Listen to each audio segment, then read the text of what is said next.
This week's astrology is extraordinary, and people have been talking about it for a long time. Many people have been calling it a basket. I've also referred to it as a basket, but the more I think about it, I see it as a boat. What I see is Pluto and Jupiter being the top of the boat. I also see it being the horizon line. I see that we're moving from Pluto to Jupiter, and that the planets are flowing in that order from Pluto to Neptune to Uranus and to Jupiter. With Pluto starting the journey and Jupiter showing us where we're going, and with Neptune and Uranus stabilizing things in their own creative and wacky ways, we're on one hell of a journey. We've also got Chiron and Saturn stabilizing us from below. The big question is, where are we heading? And that's what I'm going to be talking about in this session today. I'm also talking about things across time and space. What occurs to me is it's really easy to get caught in the astrology of the moment and to just imagine that it's been arising since the beginning of the year, or really from, midway last year, it really started to come in, and to think that it's just going to last a little while longer in our consciousness. I actually think this is something that's been happening for years. Like waves and waves of planetary energy has been working on us. And so in this, I'm also referring back to the times of 1965, when there was a seed of freedom planted into human consciousness. I'm also going back to 1993, when there was a seed of connection, far out connection, put into our human consciousness, and also to 2020, when there was a seed of collective control and collective response sown into our psyche. Now I see that lots of planetary cycles are coming into work together, and that's what's going on in this video. As I take you through my thought, you might find that it gets a little far out in some places, and then hopefully it comes back to land and we get that balance back. I really hope you find this helpful and intriguing. And also, this, funnily enough, is my weekly show. I do something every week to give you a sense of what's happening in the week ahead. It's really not that much about this week ahead, because to me, this week ahead is absolutely about the time around us, the time that's been leading us here, and the time that's going to come from here. We are at a turning point. And weirdly, my last big release was, are we at a tipping point or a turning point? Well, I think it's here. We are at a turning point now. If you're new to this channel, by the way, my name's Louisa. I'm going to get cracking into this now, so it doesn't sound like a load of waffle, but we actually get to the meat in the veg. So what we've got, and this is the list, this is the very rational view of our week ahead. So, on Monday, we've got Mercury retrograde going into a Cazimi. It's going into the heart of the sun, which, I've been talking about Mercury retrograde quite a lot within my community and on this channel. And because it's in the sign of Cancer, which brings up our emotions, and it's, I would say Cancer is quite a historical sign. It really loves to remember things. The memories are just so important to Cancerians. And so this Mercury retrograde, for the first time, it's been in Cancer for ages. This retrograde is highly unusual. This retrograde is going to be bringing us into the memories, the memory banks, the old feelings, and old associations, especially familial associations, all the learning that we've brought up in during that time. Now, that's interesting because we've also got the new moon in Cancer. I should say this is the chart for the end of the week. This is the chart for the 19th. We do have a new moon that's happening at 21:59, so almost 22 degrees, literally just a little smidge out. But at 21 degrees, we're going to have the sun and the moon on Tuesday. And they are having, so this new moon is happening with Mercury retrograde. So not only is it a new moon in Cancer, it's also with a Mercury retrograde programming, and the sort of planetary picture is picking that up. It's also working in a square with Saturn, which is pretty big. In fact, I speak about this in my new moon in Cancer video. So if you want to know specifically about the new moon, I absolutely recommend you listen to that, because whilst this looks like it's really important, and in any other week, a new moon or a full moon is going to be like, oh, wow, we've got a new moon, full moon. But to me, it just looks like constant noise, like Mercury, Cazimi, new moon. Then we've got two really big aspects, Uranus in a sextile to Neptune and Uranus in a trine to Pluto. So to me, it just looks like, wow, there's big hit after big hit after big hit after big hit. And so, yeah, that's why I'm not paying too much attention to the new moon in this forecast, though I am going to come to it right at the end. But yeah, suffice to say, the Cancer energy is really, really strong. And if you've got something in your birth chart, I'm guessing you already know what your birth chart looks like. If you've got something in your birth chart, from say 14 degrees right the way to say 28 degrees, you're really going to be feeling the energies of Mercury retrograde and the new moon right now. It's a pretty big point of reflection for you to realize what the old memories are telling you. To me, it looks like we've all got the answers. I've got a tagline here, and it's history isn't repeating itself, it's just remembering itself. I really feel like whatever is going on right now, we already know it. We already know what we might need. And our best tool right now is to go deep inside ourselves, in the way that works for you. For me, it's going for a walk or washing up. For you, it might not be that, or taking a shower. I get a lot of brainwaves in my shower. However it works for you, it's time to get deep and remember, and not to shy away from hurty emotions if they come up. Not to say I want you to sort of dive into heartache or anything like that, but how far can you go whilst maintaining your peace would be a really good question to ask yourself. How much of my past am I happy to review and look at whilst maintaining my equilibrium? How can I do that? And I think if you're giving your unconscious mind that directive, as you're going for a walk or having a bath or going to bed or going into meditation or journaling, that would be really, really helpful right now. And if something challenging comes up, you might ask yourself some questions, such as, what does this remind me of? Where is the pain? Is it actually a physical pain? Is it emotional pain? Because the more specific we can get about this, and the more we can see it, I think, in a multi-sensory way, the more we can feel it fully to be able to release it. Now, I should say I'm not a trauma expert, so you must go only as deeply as works for you. Though I do work with timeline therapy and hypnotherapy and NLP as well as astrology. So you'll have your own modality. That's the thing. Right now it's important for us to tune in to what we already know works for us in a way that feels nurturing, gentle, and soft for us, which is why I would never, or I hope I would never, advocate this is the path. I think we all have our own versions that feel right for us, and that's the most important thing. Gently, softly, but firmly. Maybe like the energy of a grandmother. That's what we need right now. I mean, I really think of Cancer as a sign of a grandmother.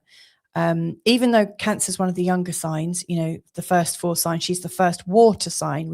I'm calling her a she. Cancer, the crab, also has to me that energy of homeliness. And my husband calls it like going to visit your grandma. You got something on your mind, you sit down, and grandma says, "Oh, sit down, love. Let me give you a slice of cake and a cup of tea, and we'll just chat." There's no big push put on you. Things reveal when you're in a place where you feel held and supported and loved unconditionally. And that, I think, is what grandmothers have. They have that unconditional point of view. So if you can't think of anything that would help you right now, find your nearest grandmother to have a cup of tea with and a slice of cake, and to feel universally respected and to share in that lovely glow. And I really hope you have got a lovely grandmother after saying all of that. So yeah, I do think this sort of big energy is coming in the first 2 days.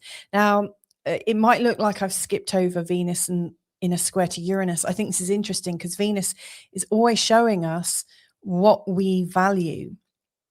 and how we're valuing it. And of course, in a square with Uranus, we might find that our values, especially early on this week, are really challenged. Now, that's not the only interpretation of it. Obviously, there's interpretations. I mean, you can make several different layers of interpretations. You know, Uranus in a square to Venus can show love surprises, and, you know, it can show where things can move on in quite a dramatic way or change quite dramatically. You know, Uranus is seeking innovation and something new and something exciting and possibly a bit daring. I think Uranus is always trying to get us to the core or the truth somehow. And with this, it's working with our values. So, you know, this has everything to do with the people that we're related to and with. You know, who do we have relationships with? How do we relate with our money, with our possessions, with our health, with our home, our body, our partners, all of that. And so Uranus, you might feel like there's this sudden energy that's also coming up where you say, right, I'm going to cut off from that. I'm going to cut off from that. I've had enough of that. And you know, Uranus can absolutely bring us to these places where we get this, this like need for truth and freedom, this need for, I don't know, and it kind of builds up. Do you ever get that feeling, you know, where you feel like, it's like there's this little irritation just under your skin and you can't quite pick it, you can't quite scratch it, and you just want to kind of not lash out, but just kind of move and run away from it, as if you've got a swarm of wasps around you and you're just like running away. I think Uranus feels like that in a square to our personal planets. Now, this isn't necessarily to your personal planet, but it is to Venus. So yeah, I think there's a lot of honesty, emotional honesty, that's coming up Monday, Tuesday, and obviously beyond that. Now, as we come into the rest of the week, it's like, suffice to say, the basket that everybody's been talking about, and I've been mentioning, I haven't been calling it a basket, but I've been referring to it as a container, as a, I can't remember some of the other things. I described it as a boat, I described it as a house, I described it in all sorts of different ways. But I've been talking about this since December with all of my private clients. And this is what it looks like. You can't really see it against all the noise of all the other aspects. But to the trained eye, you can see Pluto's at 4 degrees, Neptune's at 4 degrees, Uranus is 4 degrees, and Jupiter's 4 degrees. Now, that is, like I said, this is Sunday's chart, Sunday the 19th. And you'll see as we're coming closer and closer to this, you know, Uranus and Neptune are settling into that sextile. Uranus trine Pluto is exact in its trine. And then next week, next Monday, the 20th, we've got Jupiter exactly in a trine with Neptune, Jupiter exactly in an opposition with Pluto, Jupiter exactly in a sextile with Uranus. And then finally, on the 25th, we've got Neptune exactly in a sextile with Pluto. So this whole basket, as it's been called and named, is really strongly coming in this week. It's exact, I would say, on the 19th, right the way through to the 23rd. And it looks like it's going to disband, but actually, you know, Jupiter will just move out of it slightly. And for until the end of August, he's still interacting with all of these planets pretty much. And yes, Pluto, Neptune, and Uranus are very slow moving. And so they're going to stay in this configuration for quite some time yet. So even though the basket might ease off when Jupiter comes out of this alignment, we are also going to have the Sun come into this alignment. We're also going to have Mercury at some point coming into this alignment, and also Mars. So this is the gift that's going to keep on giving. We've already had Venus coming over this point, and Ceres. And later on, I don't know what it's going to look like when the South Node and the North Node come over this point. But this is like the base of this. Pluto, Neptune, and Uranus are very important, all working together, and Jupiter here. Now, this is where I want to go a bit deeper and to relate to some of the aspects of the past. You see, Pluto, Neptune, and Uranus are outer planets. They're in the outer reaches of our solar system. And as such, they're thought of very much as unconscious, like things that affect our unconscious mind, things that come in to our lives from a position that maybe we weren't expecting. So they often show up as generational factors that we're born into. We don't really have much choice on that. It can show up where big things are happening outside of our personal agency.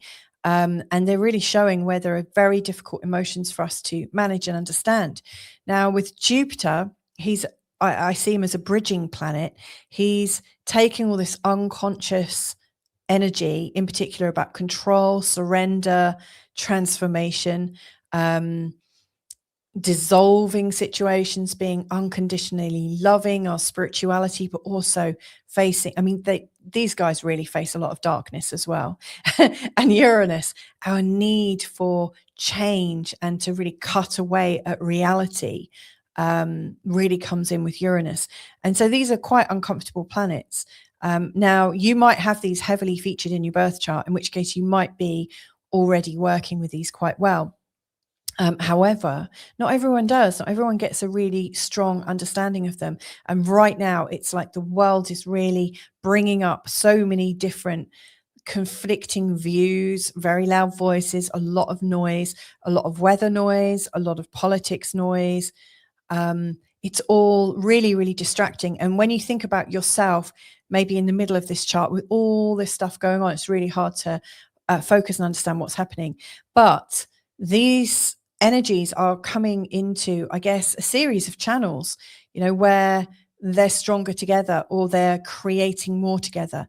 And what I really see is what's been brewing for a long time. So, for instance, one thing I always like to talk about is when planets come into a conjunction. And so, for instance, Jupiter and Pluto came into a conjunction in 2020. And since then, like when they came together in 2020, that's like a seed point. This is a birthing of all the energies to do with Pluto and Jupiter. They were seeded into our consciousness. And then since 2020, Jupiter, I say it's here, it was actually here. Since then, Pluto has moved on, Jupiter has moved on, and now they're relating together on their journey of whatever Pluto and Jupiter means together. So we are also working right now with the seed point energy of all of these planets. So let's explain this a little bit further so we go even deeper to understand what is going on in the world, because it could easily overwhelm us, and that's not what I want for people to experience right now. I want us to feel like we have agency. So let's see what can come up. So when I look at these, I like to turn it on the side because, first of all, yes, it looks like a basket, but I also think it looks like a boat. I really see that it's a boat. And when you look at it as a boat, you see that Pluto and Jupiter are kind of like the horizon line. They're the top of the boat. It's also where you're floating in the water. And to me, it looks like we're on a journey from Pluto right the way through to Jupiter. It's taking up a whole like half a circle, sorry. We've got an arc taking us halfway round the birth chart. For each one of us right now, our birth charts have one side that have got most of the planetary energy and the other side really, really open. Now, what interests me about mythology is Pluto, which would be this one here. He's known as being the god of the underworld. And Jupiter, his brother in mythology, is known as being god of the sky and the heavens, the sky mainly. He makes quite a racket. So, Jupiter is really above ground and in the sky and kind of monitoring what's going on from his eagle-eye view.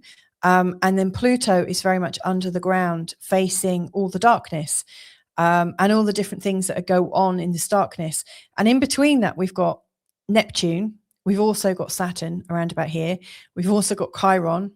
And then we've got Uranus. And then we're coming up for air. And Jupiter is really leading the way here.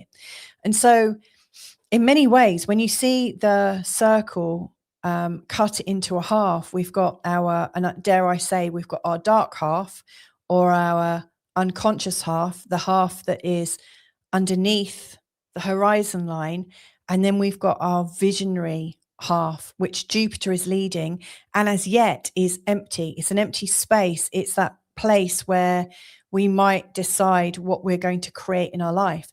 So to me, this is talking to us about what's already sown in the ground of our life. And so with Pluto taking us on a journey of the underground and Jupiter taking us on this journey of the vision, what I really see is what has gone on in our life up till now has probably taken us, in terms of stories. This is the unconscious part. This is the hidden part. This is the parts that we don't want people to see. This is the part of us that maybe we don't even know exists. But we've got Neptune here. We've got Saturn, Chiron, and Uranus. In particular, Neptune and Uranus are working here, and we can release it and integrate it, and that is going to inform our vision in the future. Now, when we think of the outer planets, so if I just go back a slide, so Pluto, Neptune, and Uranus in particular, we're talking about the planets that set things up in our generations.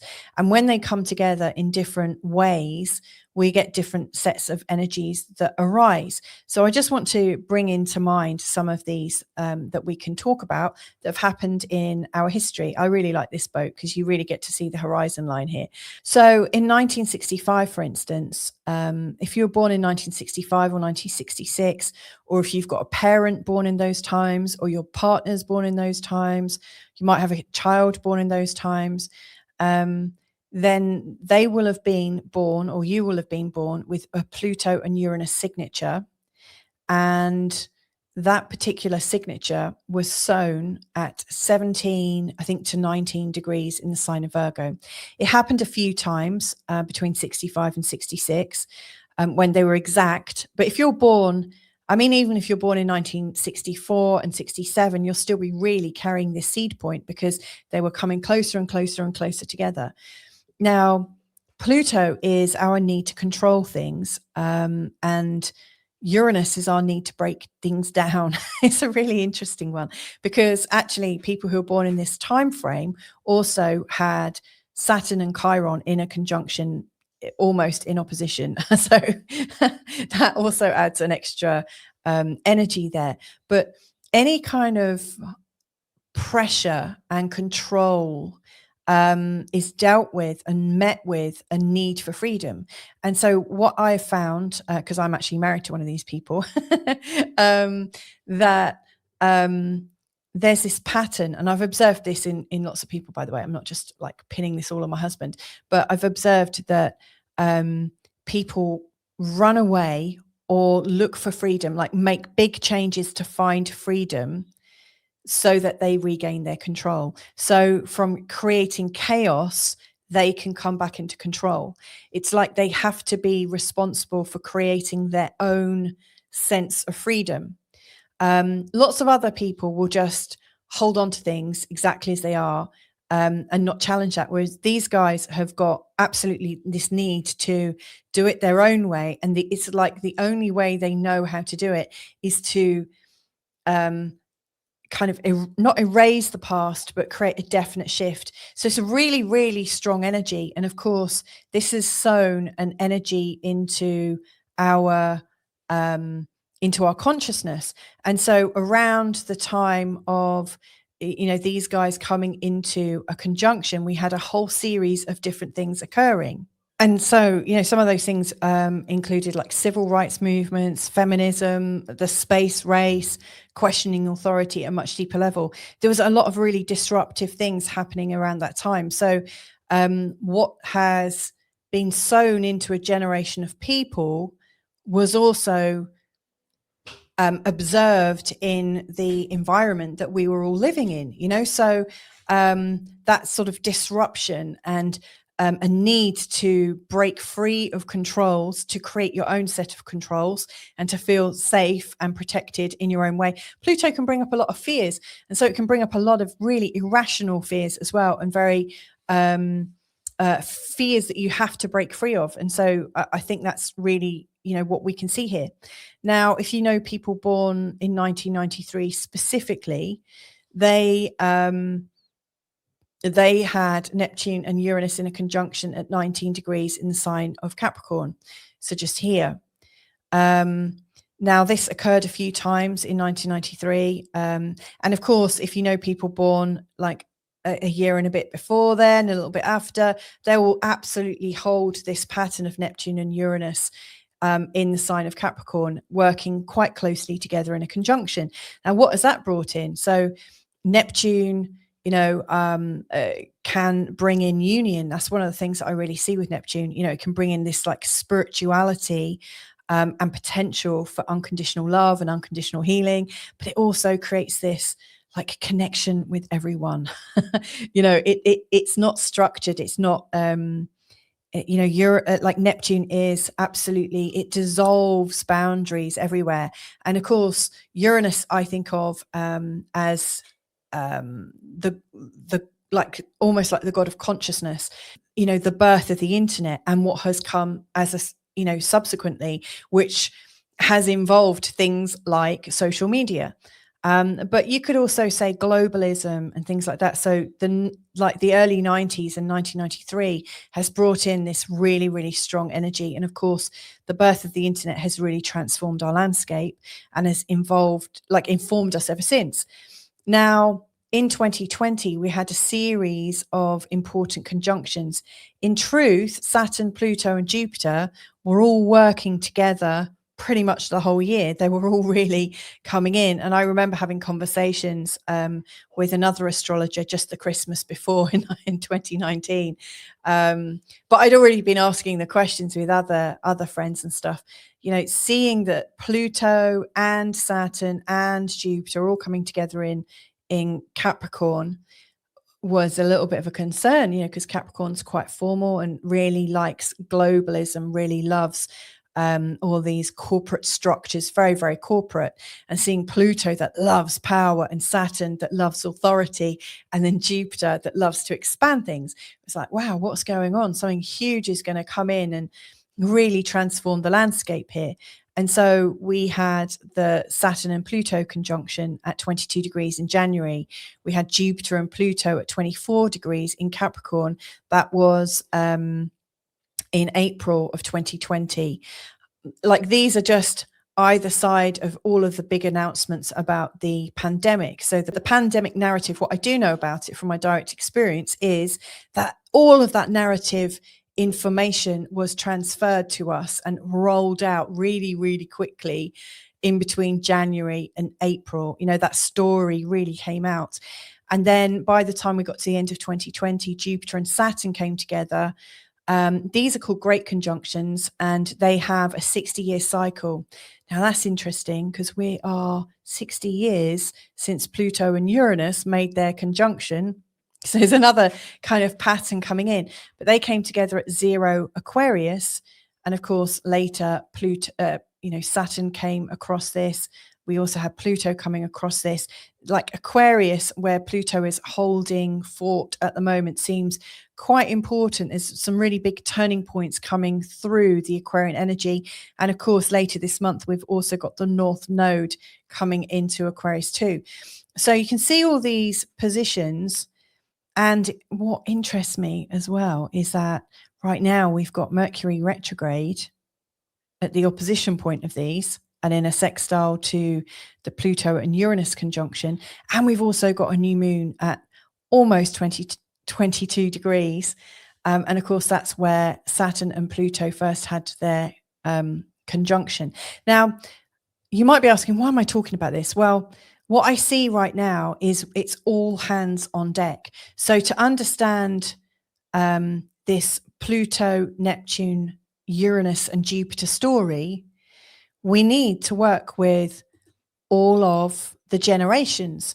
We need to come together, so the people born in the mid-60s, they have a specific view from the time when they were born, and they have learned lots of things around power and lots of things around social policy and social ideas. I mean, the civil rights movement, feminism, for instance, they were really strong themes coming up around the time of people being born in this time. So they've been exploring it. The Neptune and Uranus generation born in the 90s, they don't remember the world without the internet. They can't remember things that everybody else can remember. So their context is sealed in this internet global world. There's no lived experience of what it was like before then, when things weren't so connected. And how can we agree on what we might need in the world when we're fighting or when we're minding the generation gap? This is a time when we need all hands on deck on this big boat, as I see it, this big boat of consciousness we're in. And all of this stuff is underneath in the unconscious side of our human mindset, like the perspective of humanity right now. It's all trapped here underneath this midline. And what I see right now is Jupiter is just breaking free. He's coming out of this area, and he's going to bring us into the sky. He's going to bring us into this vision. So I think this basket has much deeper ramifications, because right now we know that we've got this pattern until mid-August in full. Jupiter is going to move away from this mid-August, and he's going to lead the way into this other part of the chart. But these are still working through their energies. So I do think we've got some huge changes upon us. I do think this is why right now, with Mercury retrograde and also the new moon in Cancer, opposite the point at which the pandemic was started, or it started, to me, this is revealing that it's time to remember, what have we learned since the pandemic? What have we learned about human consciousness? What have we learned about union? What have we learned about how people work together? Because right now it feels like humanity has a huge choice, and it's quite possible that we can all have our choices and all roll out with them. I can't see how it can happen right now, but I don't have all the answers, obviously. All I see is these patterns. But to me, it looks like Pluto, Neptune, and Uranus, in particular, Pluto and Uranus, it feels like there's some very strong internet wavelength things going on, lots going on with AI, lots going on with communication, lots going on with globalism. But I'm also, I really notice that Chiron here is talking about something much more practical and much more earthbound and much more lived in our real experience. And I now see that Jupiter is coming into his personal sovereignty, doesn't want to be held in the chains of the social pressure that Pluto is putting on him right now. So I do see that there are some breakout elements from the great big globalist dream that lots of people talk about, or talk about as is it's coming. Chiron in Taurus and Jupiter in Leo, to me, are really showing this breaking free energy, where our personal healing and our personal story and our personal sovereignty and our connection to possibly the world before we got to where we are now, in the 1960s, where there was a lot more family consciousness, where we knew our neighbors a lot more, and where we were much more in a community. I think there's going to be a time where we come back to that. Something else I also notice with these very important points here in Capricorn, and also with Virgo, and also these points here in the sign of Cancer, these are all the feminine energies, as opposed to the air signs and the fire signs, which are known as being masculine. So these are the balm. The past is the balm, and how we can link back into the past, I think, is going to give us some sense of peace. So I think this is important. I really think right now is a time when we're all called to come together and work together really beautifully. So this is the final thing that I wanted to mention today. And it's a little bit of a heads up because, Pluto is obviously very important in this basket or sailboat, as I'm now going to refer to him. This is really giving us that horizon line between Pluto and Jupiter. But Pluto is going through some changes. So there's this thing called out of bounds. You might see it's written down as OOB. And what it refers to is a different kind of calculation. So when you are looking at your birth chart, or when we're looking at these charts, and we're looking at what sign a sun, the moon, Pluto, Venus, whatever is in, we're marking where the planet appears to be. So we're in the middle, we're looking out and we're saying, oh, look, there's the sun. Oh, that's in Aries right now. And look, there's the moon over there in Taurus. So we're seeing where all the planets sit on the ecliptic. However, the planets also gently appear to move up and down. And so they're rising, they're going north or they're going south across a line in the middle. And when they go outside of 23 degrees 27, you'll see them highlighted if you look at them on astro.com. These positions are called the declinations. And you can see that right now the sun is north. I say right now, this is actually the details for the solar eclipse coming up on the 12th of August.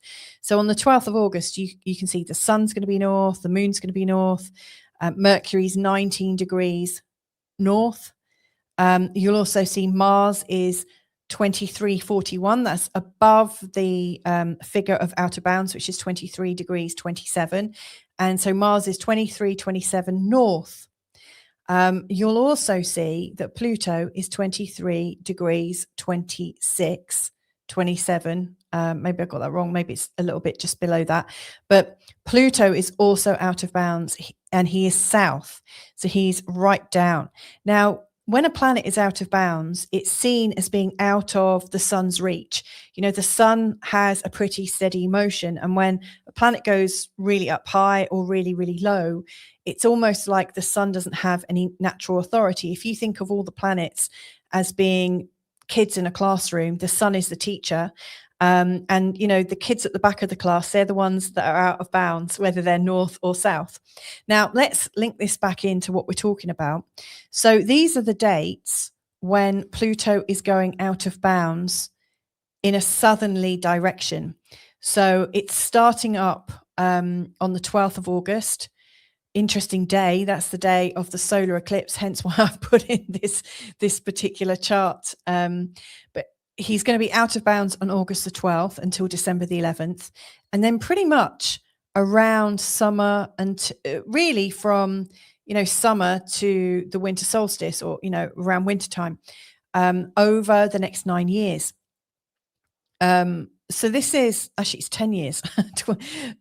So 2026 to 2035.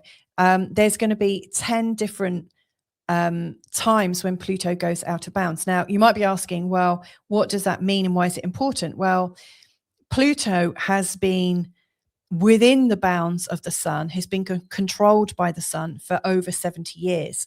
And in the previous time Pluto went out of bounds was between 1938 and 1953.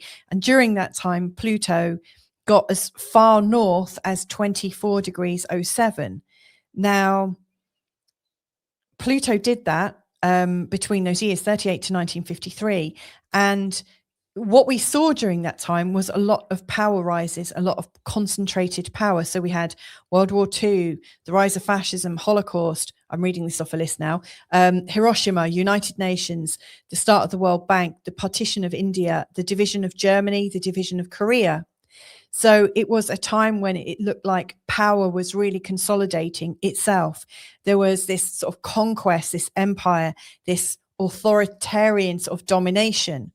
And then the previous time when it was in a southerly direction was in the late 18th century, overlapping the times of the American Revolution and also the French Revolution. So to me, this Pluto going out of bounds in a southerly direction is about that revolutionary energy, and it's been spoken about. And this is why I just want to put a thank you to Pam Gregory. I saw her on, I don't normally watch other astrologers because I don't want to be influenced, but somebody shared this with me in my community. It was a video with Pam Gregory and Stephen Burns. And they were talking, and Pam Gregory mentioned Rosie Finn, who wrote the book Persephone's Revolution, Pluto's Path to the End of Empire. And Pam was talking about this and saying, that Rosie was, has really, really studied the times when Pluto has been out of bounds and what happens during these times. And to cut to the chase, during the times when Pluto is out of bounds in the south, that is when we tend to have breakout, like a break away from power, when people and situations are like, no, that's too much, that's too heavy, that's this, that, and the other. And so there are revolutions to claim the power back. Now, of course, when we look back at Pluto during that timeline of 1938 to 1953, my own parents are born during that time. And so it's really easy to make that natural association. Wow, Pluto and Leo must be really, really like strong, like really power crazy. But it was also out of bounds. And when a planet is out of bounds, it's so much stronger. It doesn't behave. It's like it's not accountable to anything. And so Pluto is coming into this time where it's not going to be accountable and where people are likely to want to break free. So I really think that is important to factor in the fact that we have this basket or boat, as I like to see it now. Power is going to become untethered. Is it? Are you seeing the signs of that right now? How are you going to feel when there's this return to power? Are you ready for it? Are you ready to receive it? And can you bear to hold it? And I think the answer to all of these questions really sits in what has been sown into your unconscious mind, into the collective unconscious mind, and what we're choosing to do with it. So I think these are going to be very interesting times. And I do think that the new moon in Cancer is going to really help us remember what's important, maybe remember some of the things our grandparents or great grandparents spoke to us about during the times when they've experienced great power or being dominated. I remember I used to sit with my grandmother and look at her photos of wartime, when she met my grandfather, who was a soldier. My grandmother, escaped from Belgium, moved to the UK. All of those stories and hardships, and then raising their children, my parents, what was going on during those times, what is living in our memory still, and what has been passed down to the next generation and the next generation. And so, eyes are on the people born who are turning 60 right now, like 61, 62, 60. They're carrying the seeds of that Uranus and Pluto conjunction that need to break free. They've got that breaking free energy within them. And then the people born into the beginning of the internet, they also want to break free for completely different reasons. Can you imagine what it's like to only understand the world through a time when the internet has existed?